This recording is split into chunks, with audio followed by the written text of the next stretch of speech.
Wealth of recipes and ವ್ಲಾಗ್ಸ್ಗೆ ಎಲ್ಲರಿಗೂ ಸ್ವಾಗತ. ನಾನು ಉಮಾ. ಇವತ್ತು ಮದುವೆ ಮನೆ ಶೈಲಿಯ ಒಂದು ಪೈನಾಪಲ್ ಗೊಜ್ಜನ್ನು ತೊಗೊಂಡು ಬಂದಿದ್ದೀನಿ.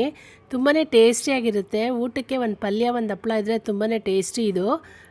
ಯಾವ ರೀತಿ ನಾನು ಮಾಡ್ತೀನಿ ಅಂತ ನೋಡ್ಕೊಂಡು ಬರೋಣ. ಇಲ್ಲಿ ನೋಡಿ, ಇದು ಸ್ವಲ್ಪ ತೆಳುವಾಗಿ ಮಾಡ್ಕೊಂಡಿದ್ದೀನಿ ನಾನು. ಸೊ ಇದು ಅನ್ನಕ್ಕೂ ಆಗುತ್ತೆ ಮತ್ತು ಅದಕ್ಕೆ ಚಪಾತಿಗೂ ಕೂಡ ಆಗುತ್ತೆ. ತುಂಬಾ ಟೇಸ್ಟ್ ಇರುತ್ತೆ. ನೀವು ಒಂದು ಸತಿ ಟ್ರೈ ಮಾಡಿ. ನಾನು ಯಾವ ರೀತಿ ಮಾಡ್ತೀನಿ ಅಂತ ನಿಮಗೆ ತೋರಿಸ್ತಾ ಇದ್ದೀನಿ. ಇಲ್ಲಿ ನೋಡಿ, ನಾನು ಇಲ್ಲಿ ಪೈನಾಪಲ್ ತೊಗೊಂಡಿನಿ. ಇಷ್ಟು ತೊಗೊಳಲ್ಲ, ಇದರಲ್ಲಿ ಒಂದು ಅರ್ಧ ತೊಗೋತೀನಿ ಅಷ್ಟೇ. ತುಂಬ ದೊಡ್ಡ ಪೈನಾಪಲ್ ಇದು. ಸೊ ಇದನ್ನು ನಾನು ಸಿಪ್ಪೆ ತೆಗೆದು ಎಲ್ಲ ಕಟ್ ಮಾಡ್ಕೊತೀನಿ. ಅಷ್ಟರಲ್ಲಿ ಇಲ್ಲಿ ಯಾವ ಸಾಮಾನು ಗೊಜ್ಜು ಮಾಡೋದಕ್ಕೆ ತೋರಿಸ್ತಾ ಇದ್ದೀನಿ. ಇದು ಇಂಗು, ಸ್ವಲ್ಪ ತೆಂಗಿನಕಾಯಿ ತೊಗೋತೀನಿ. ಇಷ್ಟು ತೊಗೊಳಲ್ಲ, ಒಂದು 4 ಸ್ಪೂನ್ ತೊಗೋತೀನಿ ಅಷ್ಟೇ.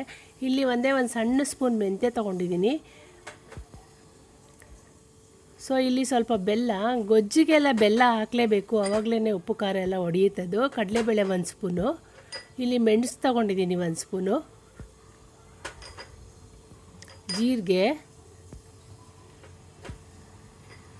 ಸೊ ಕೊತ್ತಂಬರಿ ಬೀಜ ತೊಗೊಂಡಿದ್ದೀನಿ.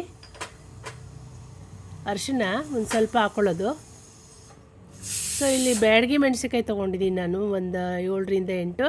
ಖಾರಕ್ಕೆ 1-2 ಗುಂಟೂರು ಮೆಣಸಿನ್ಕಾಯಿ ಕೂಡ ತೊಗೊಂಡಿದ್ದೀನಿ. ಇಲ್ಲಿ ಒಂಚೂರು ಎಣ್ಣೆ ಹಾಕ್ಕೊಂಡು ಇದನ್ನೆಲ್ಲ ಡ್ರೈ ರೋಸ್ಟ್ ಕೂಡ ಮಾಡ್ಕೊಬೋದು. ನಾನು ಇಲ್ಲಿ ಒಂಚೂರು ಎಣ್ಣೆ ಹಾಕ್ಕೊಂಡು ಒಂದಾದ್ಮೇಲೆ ಒಂದೆಲ್ಲ ರೋಸ್ಟ್ ಮಾಡ್ಕೊತಾ ಇದ್ದೀನಿ. ಫಸ್ಟು ಕಡಲೆಬೇಳೆ ಹಾಕೋತೀನಿ, ಅದು ಸ್ವಲ್ಪ ಟೈಮ್ ತೊಗೊಳುತ್ತಲ್ಲ ಹುರಿಯೋದಕ್ಕೆ. ಅದಕ್ಕೆ ಉದ್ದಿನಬೇಳೆ ನಾನು ತೋರಿಸಿಲ್ಲ, ಅದು ಕೂಡ ಒಂದು ಸಣ್ಣ ಸ್ಪೂನ್ ಹಾಕ್ಕೊಂಡಿದ್ದೀನಿ.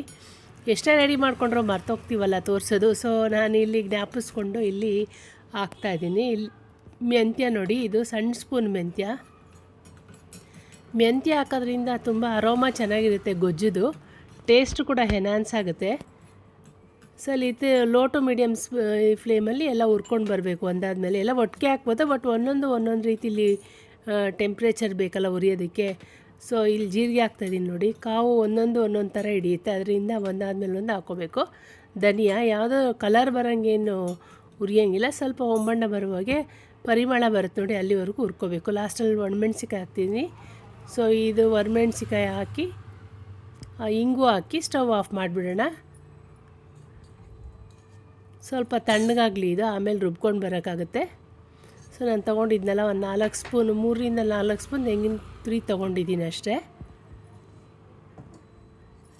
ಸೊ ಇದು ಸ್ವಲ್ಪ ತಣ್ಣಗಾಗಬೇಕು. ಅರಿಶಿನ ನಾನು ಹೇಳಿದ್ನಲ್ಲ, ಒಂದು ಸಣ್ಣ ಸ್ಪೂನಲ್ಲಿ ಒಂದು ಅರ್ಧ ಸ್ಪೂನ್ ತೊಗೊಂಡಿದ್ದೀನಿ. ಇಲ್ಲಿ ನೀರು ಕಾಯಕ್ಕೆ ಇಟ್ಟಿದ್ದೀನಿ, ಅದಕ್ಕೆ ಬೆಲ್ಲ ಹಾಕ್ತಾಯಿದ್ದೀನಿ. ಅದು ಸ್ವಲ್ಪ ತಣ್ಣಗಾಗಲಿ ನಾವು ಹುರಿದಿರೋದೆಲ್ಲ. ಅಷ್ಟರಲ್ಲಿ ಪೈನಾಪಲ್ ಕೂಡ ಕಟ್ ಮಾಡ್ಕೊಂಬಿಡೋಣ. ನಮಗೆ ಎಷ್ಟು ಬೇಕು ನೋಡಿಕೊಂಡು. ಇಲ್ಲೊಂದು ಅರ್ಧಕ್ಕಿಂತ ಸ್ವಲ್ಪ ಕಡಿಮೆನೇ ತೊಗೊಂಡಿದ್ದೀನಿ ಪೈನಾಪಲ್ಲು.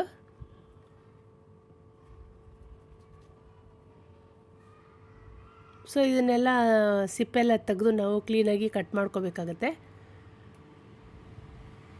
ಕೆಲವರೆಲ್ಲ ಪೈನಾಪಲ್ ಕಟ್ ಮಾಡೋದು ಕಷ್ಟ ಅಂತ ಪೈನಾಪಲ್ ತಿನ್ನೋದಕ್ಕೆ ಹೋಗಲ್ಲ. ಪೈನಾಪಲ್ಲು ವೈಟಮಿನ್ ಸಿ ಇರುತ್ತೆ, ಆರೋಗ್ಯಕ್ಕೆ ತುಂಬಾ ಒಳ್ಳೆಯದು. ಸೊ ನಾವು ಅಟ್ಲೀಸ್ಟ್ ವಾರಕ್ಕೊಂದು ಪೈನಾಪಲ್ ತಿಂದರೆ ತುಂಬಾ ಆರೋಗ್ಯಕ್ಕೆ ಒಳ್ಳೆಯದು. ಈ ಥರ ಸಣ್ಣ ಸಣ್ಣ ಎಲ್ಲ ಸಿಪ್ಪೆ ತೆಗೆದು ಕ್ಲೀನಾಗಿ. ಸೊ ಮಧ್ಯೆ ದಿಂಡು ಸ್ವಲ್ಪ ದಪ್ಪ ಇದ್ದರೆ ಆ ದಿಂಡು ಕೂಡ ತೆಗೆದುಬಿಡಬೇಕು. ಸೊ ನೀರು ಕಾಯ್ತಾ ಇದೆ. ನಾವು ಕಟ್ ಮಾಡಿರೋಂಥ ಪೈನಾಪಲ್ನ ಇಲ್ಲಿ ಹಾಕ್ಕೊಂಡಿದ್ದೀನಿ. ಸೊ ಇದು ಮಿಶ್ರಣ ಕೂಡ ಹುರ್ಕೊಂಡಿದ್ವಲ್ಲ, ಅದೆಲ್ಲ ತಣ್ಣಗಾಗಿದೆ, ಅದನ್ನು ರುಬ್ಕೊಂಡು ಬರೋಣಂತೆ. ಸೊ ಈ ಗೊಜ್ಜು ಭಾರಿ ಟೇಸ್ಟ್ ಇರುತ್ತೆ. ಈ ಬೇಳೆ ಎಲ್ಲ ಸಾರು ಮಾಡ್ಕೊಂಡು ಬೇಜಾರಾಗಿರುತ್ತಲ್ಲ, ಸೊ ಅವಾಗ ಮಾಡ್ಕೊಂಡು ತಿಂದರೆ ತುಂಬಾ ಟೇಸ್ಟ್ ಇರುತ್ತೆ. ನೋಡಿ, ಇದು ಕೂಡ ಬೆಂದಿದೆ ಪೈನಾಪಲ್ಲು. ಸೊ ಬೆಲ್ಲ ಕರಗಿಸಿರೋ ನೀರಿಗೆ ಹಾಕಿದ್ವಲ್ಲ, ಅದು ಬೆಂದಿದೆ. ಇವಾಗ ರುಬ್ಕೊಂಡಿರೋ ಮಿಶ್ರಣ ತೆಗೆದು ನಾವು ಇಲ್ಲಿ ಬೆಂದಿರೋ ಅಂಥ ಪೈನಾಪಲ್ಗೆ ಹಾಕ್ಕೋಬೇಕು. ನೀರು ಕನ್ಸಿಸ್ಟೆನ್ಸಿ ನೋಡ್ಕೊಂಡು ಹಾಕ್ಕೊಳ್ಳಿ. ಸ್ವಲ್ಪ ಹುಣಸೆಹಣ್ಣು ಕೂಡ ಹಾಕ್ಕೋಬೇಕು. ಈ ಗೊಜ್ಜಿಗೆ ಉಪ್ಪು, ಬೆಲ್ಲ ಮತ್ತು ಹುಳಿ ಬೀಳಬೇಕು, ಆವಾಗಲೇ ಟೇಸ್ಟ್ ಜಾಸ್ತಿ. ಸೊ ನೋಡೋಕೆ ಈಗ ನೀರು ಥರ ಕಾಣಿಸುತ್ತೆ. ಬೇಳೆ ಎಲ್ಲ ಹಾಕಿರ್ತೀವಲ್ಲ, ಕಡಲೆಬೇಳೆ ಉದ್ದಿನಬೇಳೆ, ಅದು ಕುದ್ಮೇಲೆ ಗಟ್ಟಿಯಾಗುತ್ತೆ. ಅಷ್ಟರಲ್ಲಿ ಒಂದು ಒಗ್ಗರಣೆ ರೆಡಿ ಮಾಡ್ಕೊಂಬೇಡ. ಒಗ್ಗರಣೆ ಗೊತ್ತೇ ಇದೆಯಲ್ವಾ, ಸಾಸಿವೆ, ಜೀರಿಗೆ, ಕರಿಬೇವು, ಒಣಮೆಣ್ಸಿನ್ಕಾಯಿ ಮತ್ತು ಚೂರು ಹಿಂಗು ಇವಾಗಲೂ ಚೂರು ಹಾಕೋತಾ ಇದ್ದೀನಿ. ಪರಿಮಳ ಚೆನ್ನಾಗಿ ಬರುತ್ತೆ ಮೇಲ್ಗಡೆಯಿಂದ ಹಿಂಗು ಒಗ್ಗರಣೆ ಕೊಟ್ಟರೆ. ಸೊ ಈಗ ಮೊದಲೇ ಗಾದೆ ಇದೆಯಲ್ಲ, ಹಿಂಗು ತೆಂಗು ಮಾಡಿದ್ರೆ ಮಂಗನೂ ಅಡುಗೆ ಮಾಡುತ್ತೆ ಅಂತ. ಆ ಥರ ಹಿಂಗೆ ಹಾಕ್ಕೊಂಡ್ರೆ ಯಾವುದೇ ಅಡುಗೆಗೆ ತುಂಬ ಟೇಸ್ಟು ತುಂಬ ಚೆನ್ನಾಗಿರುತ್ತೆ. ಸೊ ಕೊತ್ತಂಬರಿ ಸೊಪ್ಪು ಹಾಕ್ಕೊಂಡೆ ಕಟ್ ಮಾಡ್ಕೊಂಡಿರೋದು ಲಾಸ್ಟಲ್ಲಿ. ಮತ್ತು ನಾವು ಒಗ್ಗರಣೆ ಹಾಕ್ಕೊಂಡಿದ್ದೀವ ಅದನ್ನೆಲ್ಲ ಇದಕ್ಕೆ ಲಾಸ್ಟಲ್ಲಿ ಹಾಕ್ಕೊಂಡ್ಬಿಡೋದು. ಹಾಕೊಂಡು ಒಂದು ಕುದಿ ಕುದ್ಮೇಲೆ ನಾವು ಸ್ಟವ್ ಆಫ್ ಮಾಡಿಬಿಡಬೇಕು.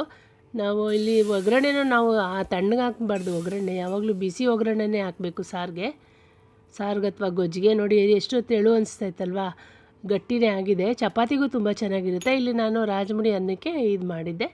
ಸೊ ಈಗ ಪೈನಾಪಲ್ ಗೊಜ್ಜು ರೆಸಿಪಿ ನಿಮಗೆ ಇಷ್ಟ ಆದರೆ ಲೈಕ್ ಮಾಡಿ, ಫ್ಯಾಮಿಲಿ ಫ್ರೆಂಡ್ಸ್ ಜೊತೆ ಶೇರ್ ಮಾಡಿ, ಕಮೆಂಟ್ ಮಾಡಿ, ಸಬ್ಸ್ಕ್ರೈಬ್ ಮಾಡ್ಕೊಂಡು ನೋಡಿ. ಮತ್ತಷ್ಟು ರೆಸಿಪೀಸ್ ಜೊತೆ ಬರ್ತೀನಿ.